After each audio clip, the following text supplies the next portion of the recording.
Bismillahirrahmanirrahim. Kami dari kelompok 6 ingin mempresentasikan mengenai penyebaran Islam di Brunei Darussalam, Thailand, juga di Malaysia. Kemudian yang pertama berbicara soal penyebaran di Malaysia. Malaysia itu merupakan sebuah kerajaan federasi di Asia Tenggara yang setidaknya terdiri dari 11 negara-negara bagian. Yang pertama itu Kedah, Perlis, Pulau Penang, Kelantan, Terengganu, Pahang, Perak, Selangor, Malaka, Johor, dan lainnya. Sejarah Malaysia itu bermula dari kerajaan-kerajaan Melayu di Semenanjung Malaka, yang kemudian secara berturut-turut ia dijajah oleh Portugis, Belanda, dan juga Inggris. Inggris memerdekakan Semenanjung Malaka pada tahun 1957, yang kemudian Federasi Kerajaan Tanah Semenanjung bersama Singapura, Sabah, dan Sarawak membentuk Federasi Malaysia pada tahun 1963. Akan tetapi pada 1965 Singapura berpisah dengan Malaysia dan membentuk republik yang berdiri sendiri. Kemudian sampai saat ini terdapat beberapa teori bagaimana kedatangan Islam di Malaysia itu tersendiri, khususnya dan Nusantara umumnya. Di antaranya mungkin ada beberapa teori yang menyatakan bahwa Islam masuk langsung dari Arab, kemudian melalui India, dan teori lainnya banyak yang mengatakan Islam masuk ke wilayah Nusantara atau Malaysia ini dari Cina dan Kampa. Yang pasti adalah masuk dan berkembangnya Islam di Nusantara itu berkaitan erat dengan aktivitas perdagangan. Karena kenapa? Hal ini pun disebabkan karena letak geografis Cina dan Kampa yang pasti adalah tempat keluar masuknya perdagangan, atau bisa disebut pada masa itu adalah pertengahan atau di ujung jalan perdagangan laut. Nah, kemudian pedagang-pedagang dari Asia Barat itu datang ke Nusantara untuk mendapatkan emas, biji, timah, rempah-rempah, dan kapur barus. Adapun menurut Marco Polo, Islam muncul di tanah Melayu itu ketika para Meswara memeluk agama Islam pada tahun 1414 dan ketika Perlak menjadi daerah pertama yang memeluk agama Islam. Teori kedatangan Islam dari atau melalui India juga didasarkan pada sejarah bahwa India telah diislamkan sejak zaman Khalifah Utsman bin Affan dan memerintahkan Abdullah bin Amir, gubernur Irak, untuk melakukan ekspedisi dakwah ke India. Tak terlepas dari peranan Malaka dalam penyebaran Islam di Nusantara pun sangat besar, karena peranan Malaka sangat menonjol ketika para peswara memeluk Islam pada abad ke-15. Oleh karena itu, selalu mendapat ancaman dari Siam ketika Laksamana Cheng Ho datang ke Malaka sebagai utusan dari Maharaja Ming. Nah, para peswara pun meminta agar Maharaja Ming memberikan pelindungan dan mengakui kekuasaan para meswara.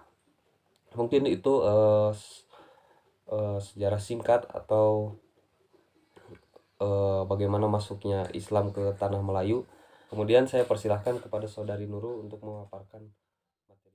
Terima kasih kepada moderator yang telah mempersilahkan. Langsung saja mengenai Islam di Brunei Darussalam dan bagaimana sih masuknya Islam di Brunei Darussalam. Brunei adalah salah satu kerajaan tertua di Asia Tenggara, juga merupakan negara kaya, berbeda dengan negara kita Indonesia yang merupakan negara berkembang. Ekonomi Brunei didukung oleh penghasilan minyak dan gas yang cukup besar dan sedikit perikanan dan untuk masa depan industri. Masuknya Islam di Brunei Darussalam, sekalipun Brunei telah menerima Islam sebagai agama resmi sejak pemerintahan Sultan Muhammad Shah yang diperkirakan sejak tahun 1368. Tapi sebenarnya Islam diperkirakan telah tersebar di Brunei itu jauh sebelum pada tahun itu, karena Brunei merupakan daerah transit dan persinggahan pedagang-pedagang Islam yang mengembangkan Islam ke wilayah ini, di mana awal mulanya melalui jalur timur Asia Tenggara oleh para pedagang dari Tiongkok. Jadi pada dasarnya sama dengan kebanyakan negara lainnya, awal mula masuk Islam itu melalui perdagangan gitu. Agama Islam ini sudah dipeluk oleh orang-orang yang berpengaruh di Brunei seperti Sultan Ahmad, Syarif Ali, Sultan Sulaiman, dan masih banyak lagi orang yang berpengaruh.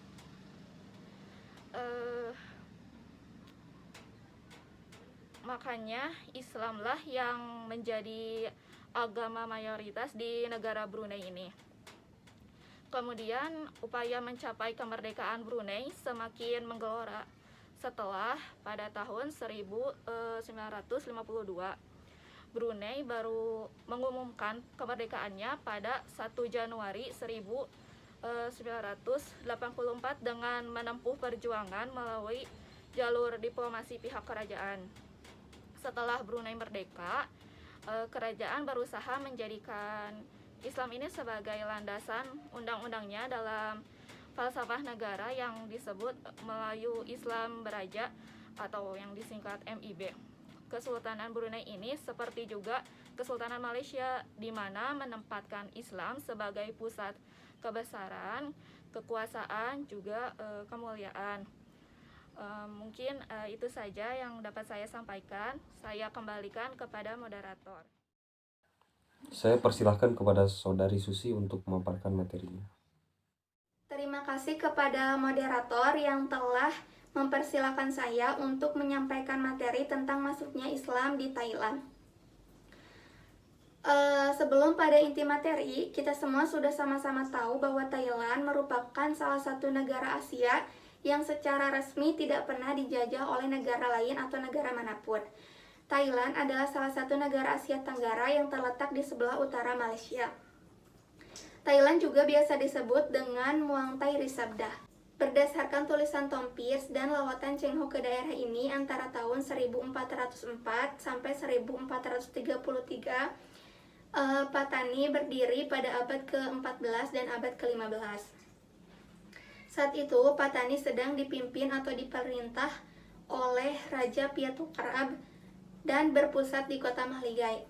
Namun, karena kota Mahligai ini merupakan daerah yang sukar untuk didatangi para pedagang-pedagang, membuat Piatu Antara, anak dari Raja Piatukarab, memindahkan Patani ke sebuah pelabuhan yang terletak di Gresik, yang dulunya merupakan bekas pelabuhan kerajaan Langkasuka. Setelah dipindahkan, kerajaan Patani menjadi kerajaan yang sangat strategis dan banyak dilalui lintas oleh perdagangan timur barat.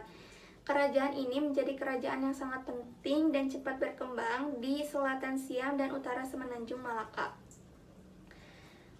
Pada saat itu, para pedagang muslim mulai berdatangan untuk berdagang sekaligus menyebarkan Islam dan berdakwah di daerah tersebut. Sehingga pada saat itu, Islam mulai menyebar luas dengan sangat cepat di Thailand, khususnya di Thailand Selatan, yaitu Patani.